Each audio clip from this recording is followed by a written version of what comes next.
quelle était la langue que parlait Jésus? C'est ce qu'on appelle l'araméen, c'est une langue sémitique qui est originaire et liée à l'hébreu. Bon, je pense que la luminosité ici est beaucoup mieux. C'était la langue la plus parlée en Judée, en Galilée et dans beaucoup d'autres pays du Proche-Orient au 1er siècle, donc là, enfin, à l'époque où vivait Jésus. Ah, ça va être encore du mal cette vidéo, j'en peux plus. L'araméen était... L'araméen était vraiment la langue maternelle et la langue la plus utilisée et courante chez les Juifs en Palestine à cette même époque. Donc c'est donc la langue que parlait Jésus et dans la Bible vous pouvez trouver quelques petites phrases en araméen qui donc nous stipulent que Jésus parlait cette langue à l'époque. Comme par exemple dans l'évangile Marc chapitre 5 verset 41, je vous le mets juste ici. Et donc ce verset signifie « Jeune fille, lève-toi » qui a donc été écrit en araméen.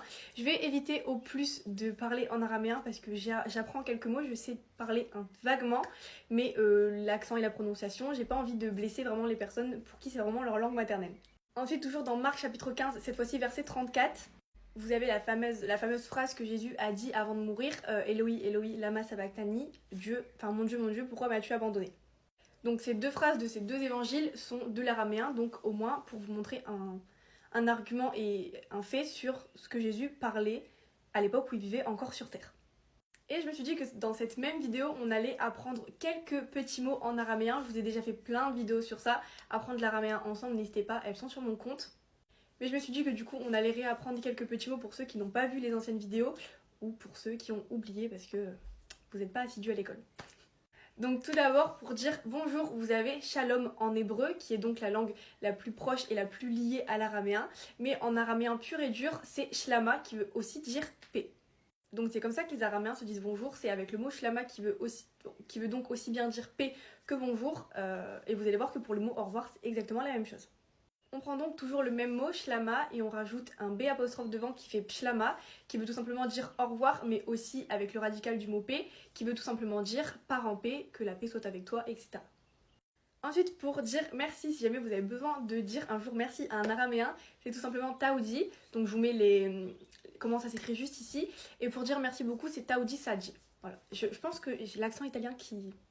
Je suis vraiment désolée de la prononciation, c'est vraiment la chose la plus dure pour moi en araméen. J'ai fait l'effort d'apprendre quelques mots, quelques phrases, etc.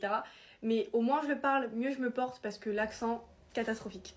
Et ensuite pour clôturer cette vidéo, on va évidemment apprendre comment on dit que Dieu te bénisse.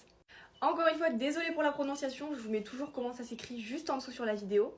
Il y a deux formes de le dire, tout simplement parce qu'il y a à la forme féminine pour le dire à une femme et la forme masculine pour le dire à un garçon. Pour un homme, c'est tout simplement Allahan Barekak, donc Allah veut dire Dieu, donc vous prenez le radical du mot Dieu Allah et Barekak pour te bénisse. Et pour une femme, c'est Allahan Barekek, donc c'est exactement la même phrase, les mêmes mots, sauf que du coup c'est Kak pour la fin du mot pour un garçon et Kek pour une fille. Voilà, en tout cas j'espère que cette petite vidéo vous a plu, j'espère que les araméens, les hébreux, tout ce que vous voulez, je vous ai pas fâché en commentaire parce que on est bien d'accord, la prononciation c'est pas réellement ça. En tout cas, si vous a plu, n'hésitez pas à me dire si vous voulez une partie 2 en commentaire. En tout cas, je vous fais des gros bisous et amen!